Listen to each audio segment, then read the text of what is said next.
Hello class previous lecture में हम लोग डिस्कस कर रहे थे सल्यूशन के बारे में। सल्यूशन क्या होते हैं, और सल्यूशन में मैंने आपको बताया था कि कितने टाइप के सल्यूशन पाए जाते हैं और वो किस तरीके से फंक्शन करते हैं। टाइप्स ऑफ सल्यूशन का भी मैंने आपको इंट्रो दिया था। इंट्रोडक्शन में मैंने आपको बताया था कि there are 2 types of solution present in the laboratory and जो क्लिनिकल बायोकेमिस्ट्री में यूज़ होंगे, ठीक है। जिसमें 2 टाइप के थे, एक तो वर्किंग सल्यूशन, एक स्टॉक सल्यूशन। मैंने आपको बताया था कि स्टॉक सल्यूशन क्या होते हैं, जो बहुत ही ज़्यादा कंसंट्रेटेड फॉर्म में रखे जाते हैं लैबोरेटरी के अंदर, ठीक है। काफ़ी ज़्यादा कंसंट्रेटेड फॉर्म में होंगे तो उसका फ़ायदा क्या रहेगा कि वो ज़्यादा स्पेस कवर नहीं करेंगे, ठीक है। तो वो कम स्पेस में ही हम उनको स्टोर करने के लिए कैपेबल रहेंगे। तो यहाँ पर हम दोनों टाइप को एलाबोरेट करके पढ़ेंगे। स्टॉक सॉल्यूशन क्या होता है, वर्किंग सॉल्यूशन क्या होते हैं, ठीक है। सबसे पहले बात करें हम लोग स्टॉक सॉल्यूशन की, तो स्टॉक सॉल्यूशन क्या होता है कि वो बहुत ही ज़्यादा कंसंट्रेटेड फॉर्म में हमारी लैब में स्टोर होगा।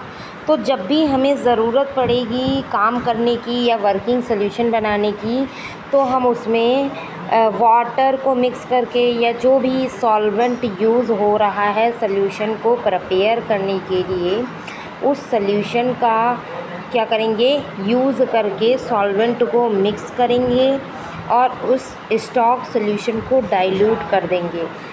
उतना डाइल्यूट कर लेंगे जितना हमको रिक्वायरमेंट रहेगी एक्सपेरिमेंट के लिए, ठीक है।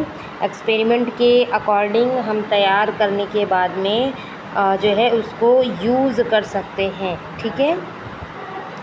यहाँ पर इसके वेरिएशंस को, यानी कि ये वेरी करेगा कि आप कितना बना रहे हैं, ये उस पर डिपेंड करेगा कि कौन से टेस्ट के लिए कितना कंसंट्रेटेड सॉल्यूशन चाहिए, ठीक है। तो अब आप समझिए कि अगर किसी चीज़ का वर्किंग सॉल्यूशन है जो कि 100 ml यूज़ होता है, ठीक है, और उसको जब 10 गुना आपको करना होगा, यानी आपको डाइल्यूट करके यूज़ करना है, तो आपको लैब में उसको 1 लीटर के अप्रॉक्सीमेटली स्टोर करना पड़ेगा। बट आप क्या कर सकते हैं, आप उसका कंसंट्रेटेड फार्मूला 100 ml में ही सेव करके रख सकते हैं और जब भी ज़रूरत पड़ेगी आप वाटर को ऐड करके यूज़ कर सकते हैं। दूसरी चीज़ है इसका और एक फ़ायदा है कि ये वेरिएशंस को, डिफरेंट एक्सपेरिमेंट्स के वेरिएशन को भी क्या करता है, मिनिमाइज़ करता है। यानी जितने भी टाइप ऑफ टेस्ट आप अलग अलग टाइप के टेस्ट लगाते हैं, वो अलग अलग टेस्ट में अलग अलग कंसंट्रेशन का सॉल्यूशन यूज़ होता है। तो आपको अलग अलग टेस्ट के लिए अलग अलग सॉल्यूशन स्टोर करने की ज़रूरत नहीं पड़ेगी, ठीक है। आप एक ही सॉल्यूशन को अपने अकॉर्डिंग कंसंट्रेट करके हर एक टेस्ट के लिए यूज़ कर सकते हैं। इसके अलावा और एक फ़ायदा है स्टॉक सॉल्यूशन प्रिपेयर करने का कि अगर आप कंसंट्रेटेड फॉर्म में अपने पास सॉल्यूशन रखते हैं तो उसमें ये फ़ायदा होगा कि आपको वेट करने में, मेज़र करने में जो एरर होती है, उस एरर को आप अवॉइड कर सकते हैं कि आपके पास पहले से बना बनाया है, आपके पास सिर्फ वाटर ऐड करना है। क्योंकि नॉर्मली आप जब अलग अलग फार्मूला बनाएंगे, हर टेस्ट के लिए आप अलग अलग बनाएंगे, तो चांसेस ऑफ एरर बढ़ते हैं, यानी ज़्यादा एरर्स के चांसेस हैं कि एरर्स ज़्यादा हो सकें, ठीक है। तो उस चीज़ से भी यहाँ पर आपको फ़ायदा मिलेगा कि बार बार आपको सॉल्यूशन प्रिपेयर करने की ज़रूरत नहीं पड़ेगी। सॉल्यूशन आपके पास ऑलरेडी बना बनाया रहेगा, सिर्फ वाटर ऐड करने की ज़रूरत है। तो उस वाटर को ऐड करने के लिए ज़्यादा एरर्स नहीं कॉज हो सकते हैं, ठीक है। तो एक तो ये मैंने आपको बता दिया स्टैंडर्ड सॉल्यूशन के बारे में कि किस तरीके से स्टैंडर्ड सॉल्यूशन यूज़ होता है, क्या इसका फ़ायदा रहता है। इसके अलावा एक और टाइप का सॉल्यूशन यूज़ होता है हमारे लैबोरेटरी में टेस्ट परफॉर्म करते टाइम, एसेज में। वो क्या होता है, स्टैंडर्ड सॉल्यूशन।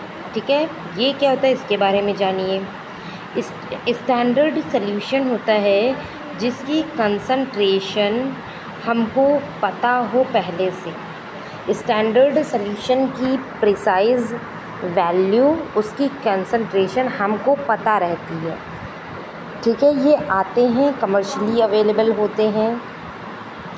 ठीक है, इसकी पता है तो पता रहने का काम क्या है कि जब भी हमें कोई भी सॉल्यूशन या कोई हमको टेस्ट परफॉर्म करना हो या किसी दो सॉल्यूशन के बीच में हमको कंपेयर करना हो कि कितनी कंसंट्रेशन का कौन सा सॉल्यूशन है, तो वहाँ पर इसकी यूज़ होती है।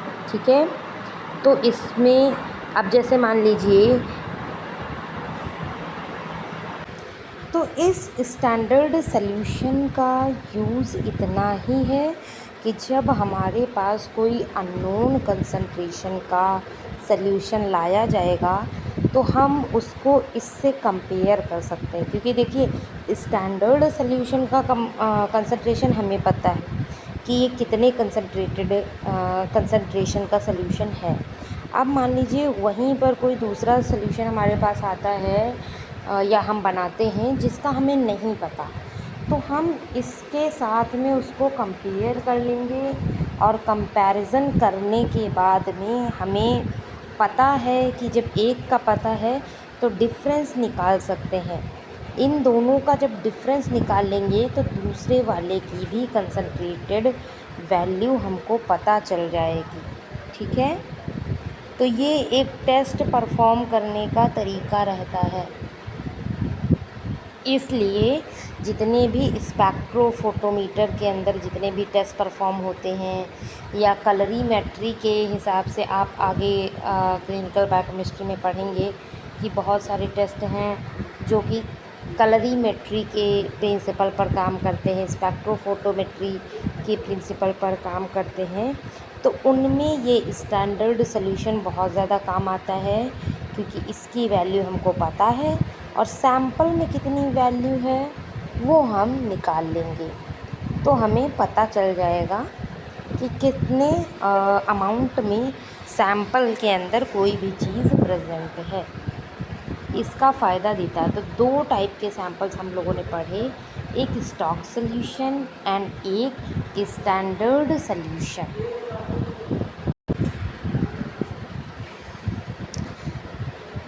इसके बाद में सॉल्यूशन कितने टाइप्स के हैं और कैसे काम करते हैं, दोनों सॉल्यूशन का अपना अपना बेनिफिट है।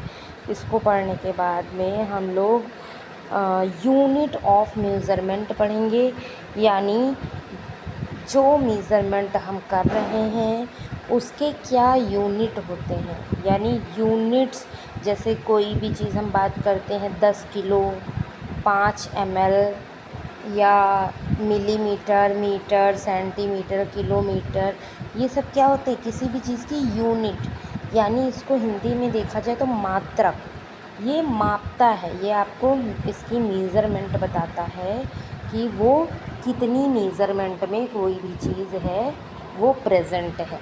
ठीक है, तो वैसे ही एग्जैक्टली हमारा जो सॉल्यूशन है या बायोकेमिस्ट्री में आप जो टेस्ट परफॉर्म करते हैं उसकी भी एक मेज़रमेंट होती है, जिससे कि आपको पता चलता है कि कितने अमाउंट में वो चीज़ प्रेजेंट है, किस तरह से वो काम करता है। ठीक है, तो यहाँ पर कंसंट्रेशन सॉल्यूशन का हमें दिया जा रहा है। मैं बहुत बार आपसे बोल चुकी हूँ concentration of solution, concentration of solution.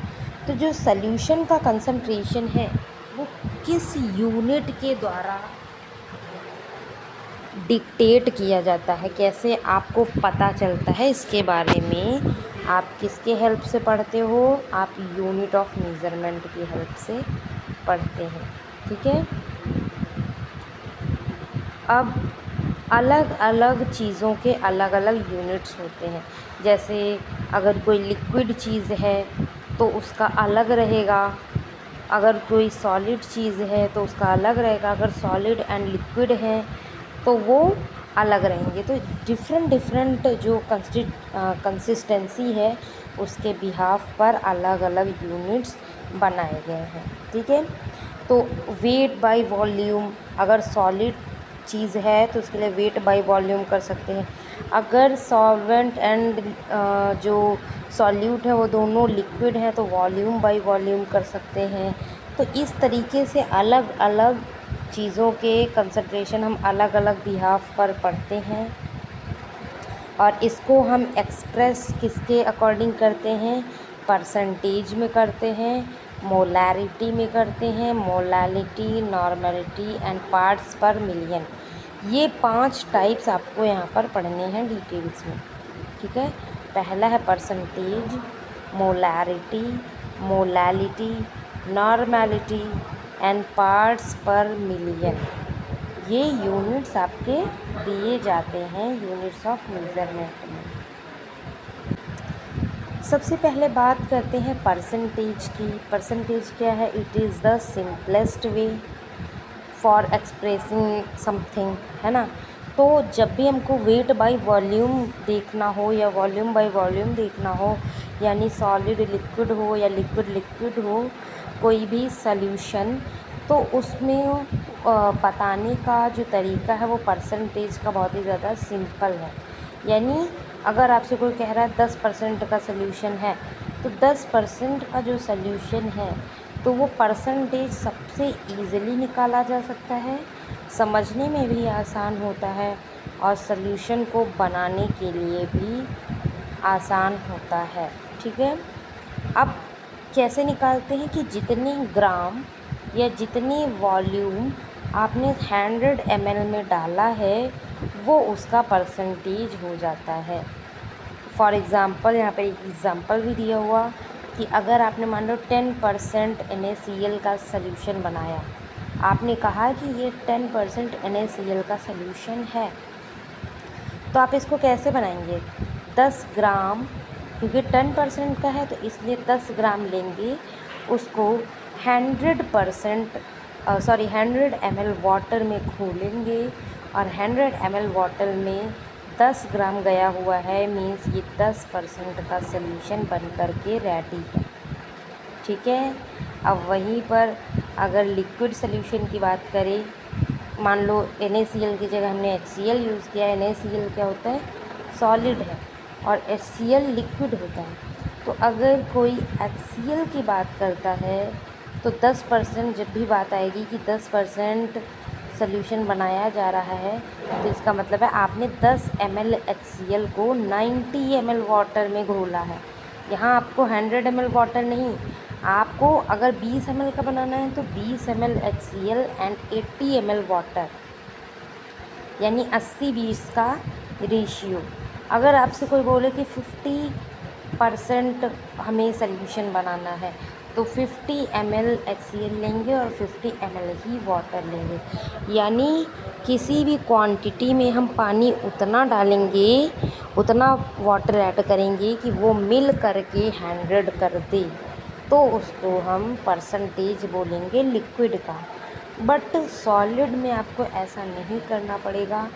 Solid में आप जितना बनाएंगे उतना ही माना जाएगा। यानी अगर मान लीजिए आपने 100 ml में बनाना है 20% NaCl, तो आप 100 ml ही वाटर लेंगे और 20 ml NaCl अलग से लेंगे।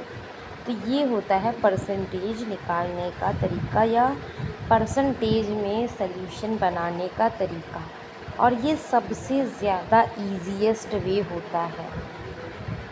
तो एक तो हो गया परसेंटेज, एक होता है मोलैरिटी। मोलैरिटी के बारे में अब देखिए, मोलैरिटी, मोलैलिटी, नॉर्मलिटी, ये सारी चीज़ें आप केमिस्ट्री में पढ़ते हो, बट क्योंकि लैब में सॉल्यूशन बनाने में ये सारी चीज़ें बहुत ही ज़्यादा इम्पॉर्टेंट रोल प्ले करती हैं, इसलिए आपको यहाँ पर भी पढ़ना पड़ेगा। ठीक है, बात करें मोलारिटी की मोलारिटी क्या होता है? तो मोलारिटी का मतलब होता है कि सॉल्यूशन के अंदर कितने नंबर ऑफ मोल्स या सॉल्यूट्स प्रेजेंट हैं 1 लीटर में। यानी 1 लीटर के सॉल्यूशन में नंबर ऑफ मोल्स या नंबर ऑफ सॉल्यूट्स कितने हैं, ये हमको मोलारिटी में पता चलता है। मोलारिटी का मतलब यही होता है, ठीक है। और 1 मोल का मतलब होता है मॉलिक्यूलर वेट के, यानी किसी सब्सटेंस का मॉलिक्यूलर वेट कितना है, कितना मॉलिक्यूलर वेट उसका प्रेजेंट है उसमें, ये बात किसके बराबर होती है? उसके प्रेजेंट 1 मोल के बराबर, ठीक है। अब मोल को हम डिक्टेट करते हैं m से, एज़ यू ऑल नो, ठीक है। तो अगर यहाँ पर एक एग्जांपल और है कि 1 मोल NaCl की बात किया जाए तो NaCl का मॉलिक्यूलर वेट कितना होता है? 23 होता है। सोडियम का 35.5 होता है, क्लोरीन का, ठीक है। तो मिलजुल करके ये कितना मॉलिक्यूलर वेट बनाते हैं? 58.5 मॉलिक्यूलर वेट प्रेजेंट है उसका, ठीक है। अब अगर आप 58.5 ग्राम NaCl को 1 लीटर में घोल रहे हो तो इसका मतलब है ये 1 मोलर सॉल्यूशन है, क्योंकि आपने उसका 1 मोल बनाया है। अब मोल किसी का भी कितना भी हो सकता है, वो डिपेंड करता है उसके मॉलिक्यूलर वेट पर। हर एक सब्सटेंस, चाहे वो oxygen, hydrogen, calcium, sodium, potassium, सभी का मॉलिक्यूलर वेट अलग अलग होता है। तो इसी वजह से हमको मॉलिक्यूलर वेट पता होना चाहिए। मॉलिक्यूलर वेट के अकॉर्डिंग हम वज़न ले करके उसको जब घोलेंगे 1 लीटर सॉल्यूशन में तो हमें 1 मोलर सॉल्यूशन मिल जाएगा, ठीक है।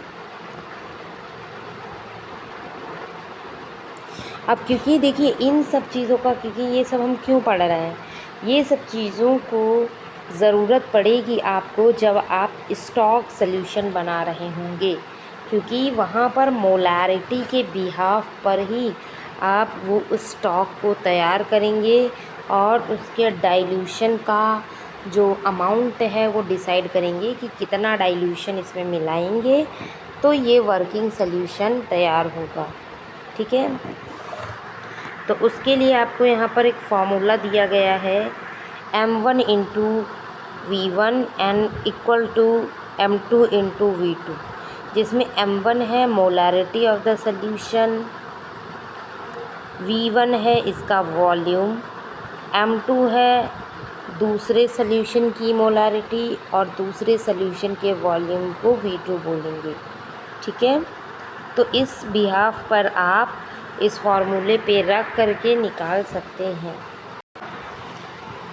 फॉर एग्ज़ाम्पल यहाँ पर इस चीज़ का एक एग्ज़ाम्पल भी दिया गया है कि अगर आपको 0.2 मोलारिटी का सॉल्यूशन बनाना है सोडियम क्लोराइड का, यानी NaCl का, और लेकिन आपका जो लैब सुपरवाइज़र है बायोकेमिस्ट्री का, उन्होंने आपको 1 मोलर सॉल्यूशन दिया है सोडियम क्लोराइड का और आपको ज़रूरत कितने की है? 0.2। फिर आप कैसे बनाओगे? आपको यही फार्मूला यूज़ आएगा m1v1 is equal to m2v2, ठीक है। कैसे रखेंगे? आप 1 ml NaCl ले लेंगे जो कि स्टॉक वॉल्यूम में आपके सुपरवाइज़र ने आपको दिया है, ठीक है, और डाइल्यूट करना है इसको। लेकिन आपको ये पहले पता करना पड़ेगा कि हम इसमें कितना वाटर मिलाएं जो ये 0.2 नॉर्मलिटी का सॉल्यूशन हमको मिल सके, ठीक है। तो आप इस फॉर्मूला पर रखेंगे m1v2, जिसमें जो m1 है यानी मोलारिटी, पहला सॉल्यूशन जिसकी मोलारिटी आपको दी गई है वो है 1, क्योंकि 1 मोलारिटी का आपको दिया गया है, और वॉल्यूम वॉल्यूम आपको पहले का निकालना है, ठीक है, क्योंकि वॉल्यूम आपको नहीं पता। लेकिन दूसरा आपको बनाना कितना है 0.2, ठीक है, और उसका वॉल्यूम कितना है, आपको कितना बनाना है, आपको 100 ml बनाना है, तो उसकी वॉल्यूम हो गई 100 ml, ठीक है। तो आपने फार्मूला में इसको रखा, फार्मूला में रखने के बाद में आपने क्या देखा यहाँ पर कि 1 आपने रख दिया मोलारिटी की जगह, V1 आपने खाली छोड़ा, 0.2 × 100 किया। अब जब आप इसको सॉल्व करेंगे तो आपको पता चलेगा कि V1 का वॉल्यूम 20 ml आया, यानी आपको 20 ml जो स्टॉक NaCl है वो 20 ml की ज़रूरत पड़ेगी। तो आप 1 नॉर्मेलिटी वाले सॉल्यूशन का 20 ml ले लेंगे, और क्योंकि आपने 20 लिया है तो 100 तक तो उसको करना ही है। मैंने अभी बताया था कि 100 बनाना है तो 50 अगर बनाना है तो 50 ग्राम आपको 50 ml वाटर ऐड करना है। तो अगर 20 ml आपका NaCl का हो गया तो 80 ml वाटर आप इसमें ऐड ऑन करोगे, और ऐड ऑन करके आपके पास 0.2 मोलारिटी का सोडियम क्लोराइड सॉल्यूशन अवेलेबल हो जाएगा, ठीक है। तो ये हो गया आपको मोलारिटी किस तरह से निकालनी होती है, अलग अलग मोलारिटी के सॉल्यूशन किस तरह से बनाने होते हैं, ठीक है, ये मैंने आपको बताया है। तो और मोलारिटी जो होता है वो टेम्परेचर डिपेंडेंट होता है, ठीक है, यानी अलग टेम्परेचर पे अलग मोलारिटी शो होगी। इसका भी ध्यान आपको रखना है कि जो भी आप बना रहे हैं वो एक ही टेम्परेचर पर बनाइए। लेकिन वैसे यूजुअली ऐसा ही होता है कि हम रूम टेम्परेचर पे बनाते हैं, तो सारे सोल्यूशन हम रूम ही टेम्परेचर पे बनाते हैं, तो उतना ज़्यादा इफ़ेक्ट नहीं आता है। तो ये आई होप कि आपको मोलारिटी किस तरह से निकालनी है और मोलारिटी क्या होता है वो समझ में आया होगा, ठीक है। अगला जो हम लोग को इसमें पढ़ना है वो है नॉर्मेलिटी। लेकिन इसके पहले कि हम लोग नॉर्मेलिटी स्टार्ट करें टॉपिक पढ़ना, मैं आपसे कुछ बात करना चाहूँगी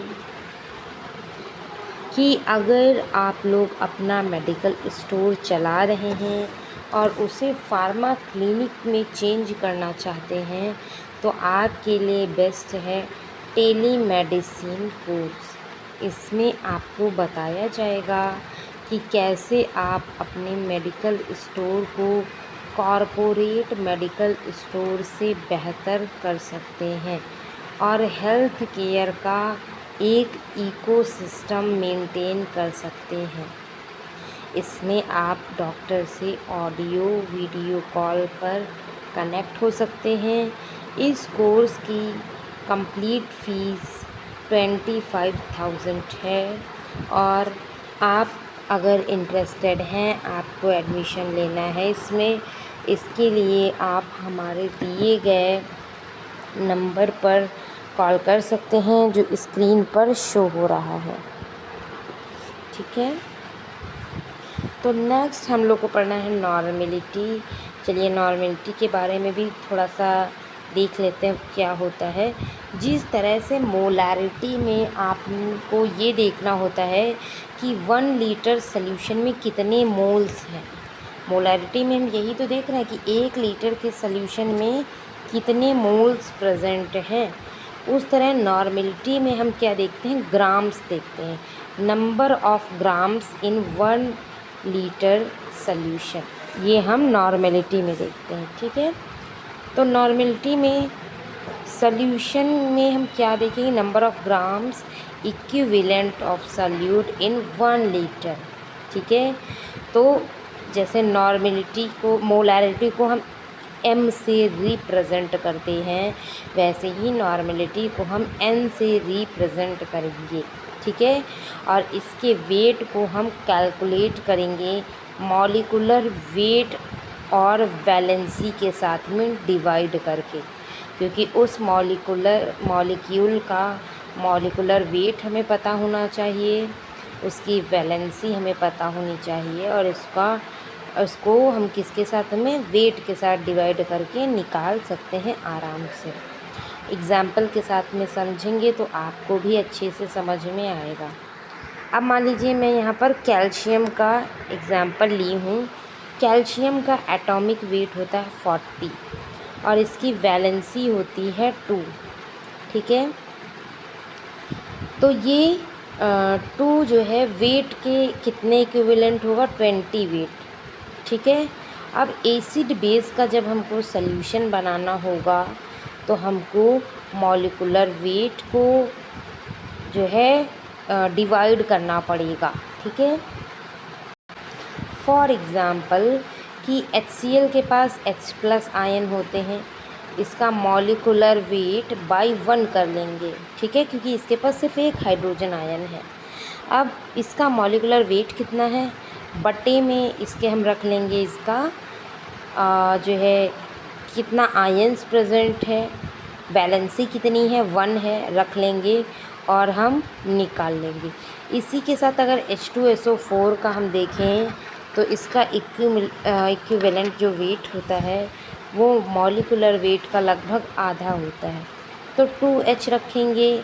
अब जब हमको कैल्शियम हाइड्रोक्साइड का निकालना होगा तो भी हम उसका आधा कर लेंगे उसके मॉलिक्यूलर वेट से, और हमें जैसे मोलारिटी, नॉर्मेलिटी ये हैं वो सब टेम्परेचर डिपेंडेंट होते हैं, यानी टेम्परेचर बढ़ेगा तो नॉर्मेलिटी और मोलारिटी क्या होती है, बढ़ घट सकती है, ठीक। तो इसके लिए भी ऑलमोस्ट वैसा ही फार्मूला यूज़ किया जाएगा जैसे वहाँ M1V1 यूज़ हो रहा था।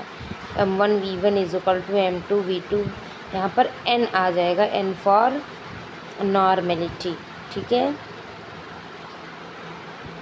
तो नॉर्मेलिटी के बिहाफ पर यूज़ करके हम इसको निकाल सकते हैं और प्रिपेयर कर सकते हैं आराम से स्टॉक सॉल्यूशंस को, ठीक है। तो ये हमने 3 चीज़ें पढ़ी, परसेंटेज कैसे निकाला जाएगा, नॉर्मेलिटी कैसे निकाली जाएगी और मोलारिटी कैसे निकाली जाएगी। परसेंटेज में डायरेक्टली आपको परसेंट रखना है, उसमें आपको कुछ करना ही नहीं है, वो सिंपलेस्ट एंड ईजीएस्ट वे है। नॉर्मेलिटी में आपको क्या करना है कि आपको पता होना चाहिए कि कितने ग्राम सॉल्यूशन 1 लीटर, कितने ग्राम ऑफ मॉलिक्यूल्स 1 लीटर में प्रेजेंट है। और मोलैरिटी में आपको क्या देखना है कि कितने मोल 1 लीटर में प्रेजेंट है। इन दोनों को आप नॉर्मली निकाल सकते हैं। नेक्स्ट हम लोग को मोलैरिटी पढ़ना है, जो कि हम नेक्स्ट क्लास में पढ़ेंगे। आज की क्लास को यहीं तक रखते हैं। Okay, thank you everyone.